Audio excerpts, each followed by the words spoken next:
Hey friends, today I'm going to be putting together a Dollar Tree Mother's Day kind of slash springtime lunch. So I'll be making a delicious meal with ingredients from the Dollar Tree. And if your first thought is why the Dollar Tree, I have a lengthier explanation in my description that you're welcome to read. But ultimately it comes down to a conversation about food accessibility. There are a lot of people out there for whom stores like the Dollar Tree, Dollar General, places like that are the only places for them to buy all or the bulk of their groceries. So I like to do videos that focus on the usually limited variety of ingredients at those types of stores and to show how to make delicious meals with them. So we'll jump right into it and I'll show you what I got.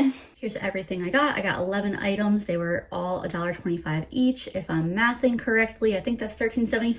I didn't go in with a specific budget. I was trying to keep it pretty simple. And the Dollar Tree I went to was going through kind of a weird transition because they're updating their freezers with more current pricing. Like they're actually putting the names of items on the shelf with the price because it's going to be a lot more of a just like completely mixed bag of prices. So I wasn't able to get anything out of the freezer section like I normally would. So this is all stuff from the regular shelves. As you can see, I got applesauce, cherry pie filling, and cake mix, and that's going to be for dessert. And then for the main meal, I got this cheddar biscuit mix, some pasta, this jar of marinated red pepper strips, this jar of pretty much pickled jalapenos. They also had pickled serrano peppers, but these ones were a little more mild and my mom will probably like them more. A can of sweet peas because they didn't have the full frozen section available. My options on vegetables were a lot more limited. A bottle of some zesty Italian dressing,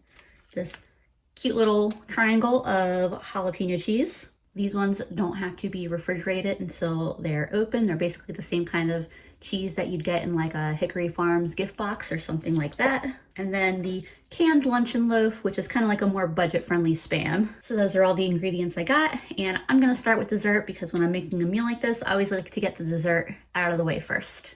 That way it'll have some time to cool down and it'll be ready to eat as soon as we're done with lunch. The dessert I'm making today is one of my favorites to make with Dollar Tree shelf-stable ingredients. I'm making a dump cake, which is a very traditional Southern dessert. Every place I've worked has some little old lady who grew up here who would bring one in. I have my oven preheating to 350 degrees. I have a pie dish. I got this one recently off my Buy Nothing group. I'm pretty excited about it. Building up my Corningware collection a little bit. I'm making this just slightly different than you would make a traditional dump cake because I'm using applesauce instead of butter. You'll see how that differs in just a second. First, I'm gonna get my can of cherry pie filling open. You could very easily make this a double-sized dessert by getting 2 cans of pie filling. There is enough cake mix and applesauce here that you could make this a double-sized dessert. We just don't need that much dessert because there are only 3 of us. And you can use pretty much any kind of pie filling. You could use apple pie filling, blueberry pie filling, whatever your heart desires will taste good. So a dump cake is named such because you just dump the ingredients into a pie dish and bake it. What I'm doing is technically a teensy little bit more work than a traditional dump cake, but there are certain degrees that I kind of think it comes out better, and it definitely keeps the fat and calories down a little bit if that's something that you are watching. So like I said, I'm only using half of this cake mix. I could weigh it or measure it out. I'm just gonna eyeball it. I've done that before and it's worked out for me. And usually when I make these, I don't know, I guess you could call it a half batch of dump cake. So I'll just put a rubber band around this, put it back in the box, put it in the cabinet, and then I'm ready to make another one. I think the last time I did that was I had a friend come over for his birthday. We'd gone out to dinner and we came to my house afterwards to hang out, and we hadn't gotten any desserts at dinner. So I was like, I'm gonna throw us together something from, you know, what I have. But I'm using 2 of these applesauces.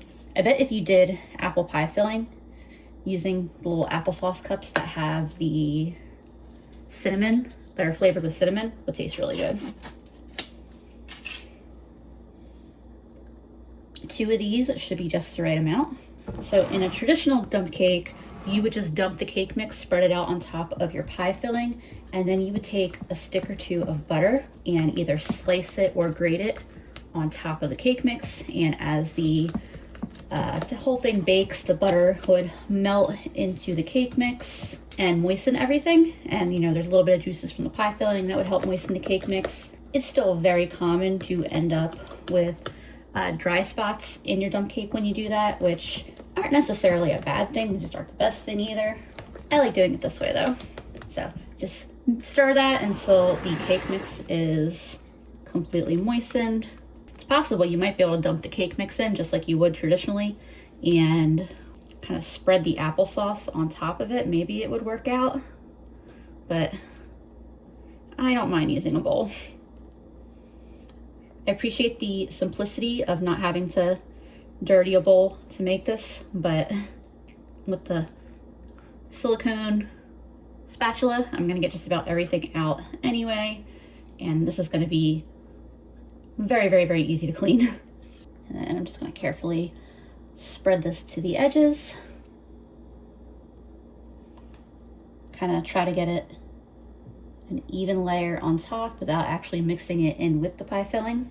I will say doing it the way with butter does get you kind of a more crumbly cake top versus this will bake up a little more solid, but still extremely good. A lot of people also like to add nuts on the top of their dump cake. That would have been really good. So even though I've made this little half recipe and using the applesauce before, I can't actually remember how long it takes to bake. A traditional dump cake takes around 45 minutes. This may take less time to cook, especially because I'm putting it in my smaller oven, which kind of bakes things fast. I'll put this in the oven for like 30 minutes and then start checking on it. Really, you're just cooking it until the cake part is fully cooked, so till you can stick a toothpick into the cake part and have it come out clean. Because there's no eggs in this, it's not as likely to overbake as a regular cake. So we'll come back to this in a little bit. I'm about to be working on two things at the same time. One of those things is I'm gonna get some water started so I can boil some pasta. And then I'm also gonna start on getting these biscuits ready to go in the oven. I've got my water going, now I'm gonna get my biscuits started. I've made these several times before. I think these are a couple of the most delicious things that you can get from the Dollar Tree to make. I'm making these a little bit different than just the directions, in part because they call for a half cup of milk. Usually I feel like when I'm doing one of these meals, I end up getting milk as an ingredient, but I didn't feel like getting it just for a half cup, and I'm pretty sure that these come out fine with water. We'll find that out in just a moment. Maybe not quite a moment, but you know, I'll let you know if they suck with water instead of milk. I'm guessing maybe they just won't be like as fluffy maybe, or we'll see. I'm sure they're fine with water. Toss a half cup of water in there. And they do recommend adding cheese as an optional ingredient to these. And I have done that before, but I'm not doing that today. I'm gonna use my cheese elsewhere in this meal. And you can see on the packaging there that these claim to make 12 to 14 biscuits. That is very small size biscuit. I actually want some pretty large ones, hence why I grabbed this little cupcake tin here. And I'm gonna spray these cups with a little bit of spray oil. Hopefully that keeps things from sticking, makes them easy to clean. And I'm going to, instead of 12 to 14 biscuits, I'm going to divide this into 6. These are intended to be baked at 400. I'm just gonna put them in with my dessert that I'm making. And they'll probably just take a bit longer to cook. They were gonna take a little bit longer to cook most likely anyway, since I'm making them double sized. Even these out just a touch. So that way they cook relatively evenly. All right, I think that's good enough. Normal size, cook for 8 to 12 minutes at 400. Since I'm cooking at 350, and because they're double size, I'll start checking them at 12. I'm thinking they'll probably need more like 15 minutes. As you can see, my water's boiling. I used my medium-sized pot in the hopes that I won't go too overboard on pasta. So I suppose if I did, I could just put it aside for lunch tomorrow. I'm definitely not planning to make this whole box. In fact, rather than pouring it,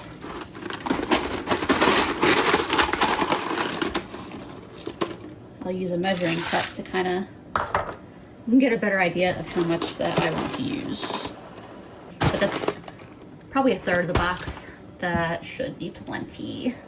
And I'm just cooking that per the instructions on the box. My kitchen smells like cake and biscuits right now, so I'm gonna distract myself with checking out my jalapenos and red peppers. Now the sweet herbed jalapenos here are by a company called Broken Taco. I'm gonna assume that this is some type of overstock that's not gonna be permanently at Dollar Tree. They're good till December of 2026, so if I really like these, I will definitely be going and grabbing another jar or two. They smell really good. I love pickled jalapenos.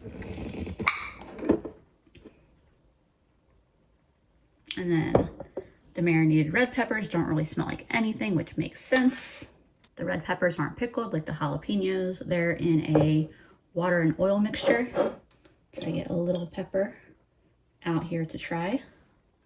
More than I want, so I'll just cut that in half. There's not that many, so I want them to be able to go in the dish. They're pretty good. They have a slight olive taste to them, which may just be a shared flavor related to the preservation of fruit like this. I can't think of a lot of fruits that I eat, preserved this way. I don't particularly like olives, but it's a subtle enough flavor that I think it's gonna taste fine in the dish. And then my jalapeno here. That is sweet. Those are good. Definitely spicy, but definitely with a sweetness, this would be really good on salads. On a lot of things. All right, that was my oven timer. Let me know I've less than a minute, so I'm about to be checking on the stuff that's in the oven, and my pasta is ready to come off the heat. Here's what that dump cake looks like. You can see the toothpick comes out without any of the cake. It is fully cooked, so it did take exactly 30 minutes in my oven. And my biscuits are just about ready to come out. I'm gonna deal with the pasta first real quick. So for the pasta, I just drained it and gave it a quick rinse under some cold water. As you can see, I'm making use of this 1 glass bowl. I'm washing it out real quick between recipes, and then let me check on those biscuits. My biscuits are also done. They're nice and golden. Pop out nice and easy. And you can see where I was talking about how the 12 to 15 biscuits would be very little biscuits, because I halved it and this is still not a large biscuit. With the pasta, I'm just making a quick pasta salad. Dollar Tree does sell the boxes of the Simply Salad, pasta salad kits that you just mix oil in with.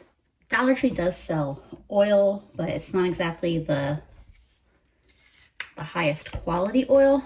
And I do think that it's fine for cooking, but I do think that in a dish where you're just eating the oil as a dressing, that the oil at Dollar Tree is a little subpar for it. And even then, I kind of like pasta salads just using Italian dressing better anyway. I think the flavor is just a little bit better for me. But we're just gonna add our Italian dressing to taste. I'll probably need a little more than that. I feel like I was adding a ton, but wasn't as much of the bottle as I thought. I also want to add some black pepper and some of this garlic and herb seasoning blend that I also picked up from Dollar Tree last night in as well. And then I have these red pepper flakes that I grew from peppers in my garden last year. It's an Aleppo pepper. And I dried them and ground them up, and they turned out really good. I'm hoping I can get at least 2 or 3 times as many peppers this year so I can do even more. And then this is also where my red peppers and jalapenos are gonna go as well. I just took a taste of this, and those red pepper flakes in it, so good. They're not very spicy. They have just a little teeny bit of heat, but they're a lot less spicy than the normal red pepper flakes that you would pick up in the spice aisle. And they're a lot more flavorful. I think the strips,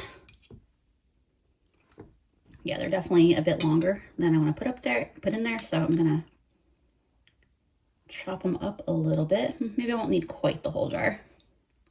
I just want to cut these into more bite-sized pieces. I don't want to be slurping them up like they're a spaghetti noodle.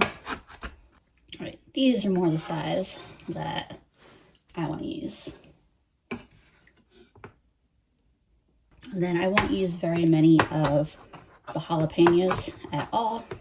The leftovers, I'll definitely be putting the whole jalapenos without chopping them onto salads. But to make sure it's a dish that my mom enjoys, and she does like jalapenos, I'll chop them up so that way you're getting kind of little pieces in a bite. That should be plenty. If I was making this just for myself or just for me and Andrew, I think a splash of the liquid would go in here too. I do really like the pops of color that those red peppers give. That is very, very delicious all together. I think it has just about the right amount of dressing. I'm just putting a couple tablespoons more in, and I think this is perfect.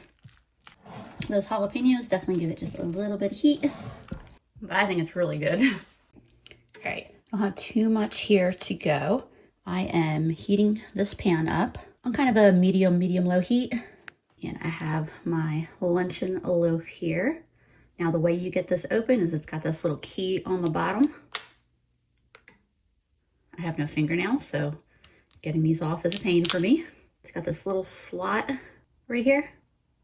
And this little tab on the side. And you want to get,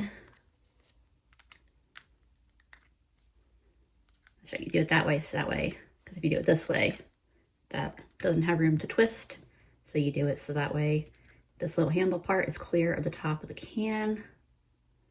And then you twist it.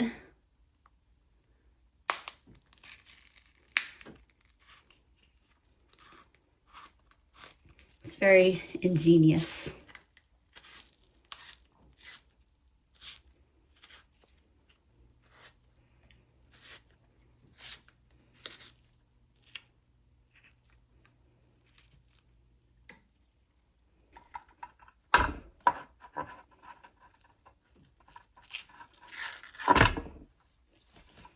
And I'm going to cut this into slices. I'm going to do 6 little squares because I'm trying to match them to about the size of my biscuits. I know canned meat like this kind of weirds some people out, but I'm pretty comfortable eating it. This is a product of Denmark. I know that is a part of the world where they preserve a much larger variety of food and cans, and I eat a lot of less traditional pork products, so pork from a can doesn't bother me. My pan is hot, it's smoking just a little bit. I sprayed a little bit of oil on it because I wasn't sure if these would stick. I'm wondering if I should turn heat down a little bit. I'm wondering if I should cook them at a little bit of a lower temperature like I would scrapple. Unlike scrapple, this is already cooked. So I just want to get some nice color on it. Honestly, right now this is most similar to frying up a ham steak. They all lifted up super easily except for this one, but luckily, unlike a regular like Teflon non-stick pan, I can use this metal spatula and I don't really have to be super gentle with it. While those finish cooking up, which shouldn't take long at all, I've got my measly 2 ounces of cheese here. I'm going to cut it into some slices. We'll see how many I can get. I kind of almost wish it was one of those mini blocks of cheese that the dollar store sometimes has, just because it would be easier to get it into the shape that I want. Though I do think I'm at least going to be able to get 6 little slices here, so there is that.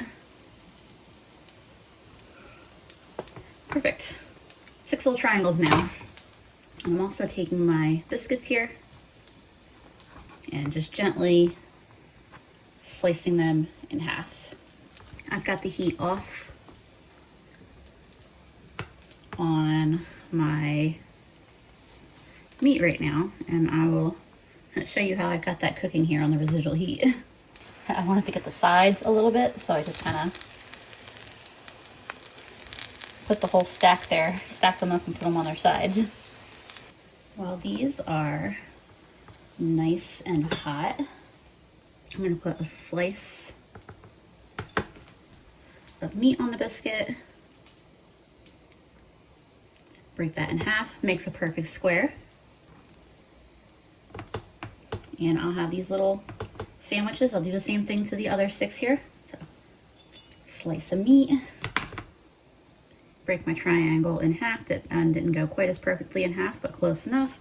Makes a square, perfect for my biscuit. And then I still got some residual heat in the oven.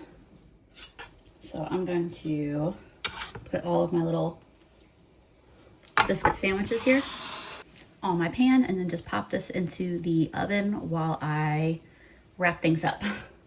I know some of y'all are gonna think that this is a really boring veggie side, but I am actually making this meal for my mom. And given that I only had canned veggies to work with today, this is the exact side dish that she would want. So even if I wanted to do something with green beans or canned sliced carrots or something like that, this would be her #1 side dish. Even if they had frozen veggies, this probably would still be her #1 side dish. That girl loves some canned peas. And honestly, it's impressive that we still like canned peas so much, because there were definitely times when we would just eat canned peas as a meal. I'm not doing anything fancy. I'm making these just like we like them. I'm gonna heat them up, season with a little salt and pepper, and that's all it needs. And here is what our cute little lunch looks like. Yeah, we're gonna plate this up and try it out. I'm going back to the table, but I just wanted to show you in kind of the brighter lighting what this looks like. Everything smells good, everything looks good. I'm pretty excited to be eating this. Gosh, it's really good. How much did this meal cost? I spent, what did I say, $13.75 I think. I like how you come up with this stuff, because this is really good. I had high hopes for the kind of ham cheese biscuit, but this is really good. Mm-hmm. Like I exceeded my expectations with this. That's really good. Mm-hmm. It's a pretty good lunch. Okay, right now I love everything about this meal. We're getting very, very full, but there's always room for dessert. I did make sure to get little plates though. Show y'all what this looks like.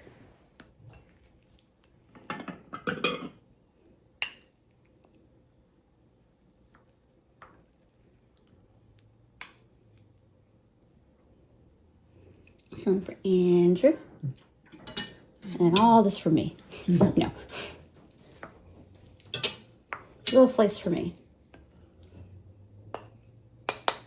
Here's a little close-up of it. The cake itself comes out a little bit denser than a regular cake because it's not made with any eggs. I love a dump cake. Nice and relatively light and fresh.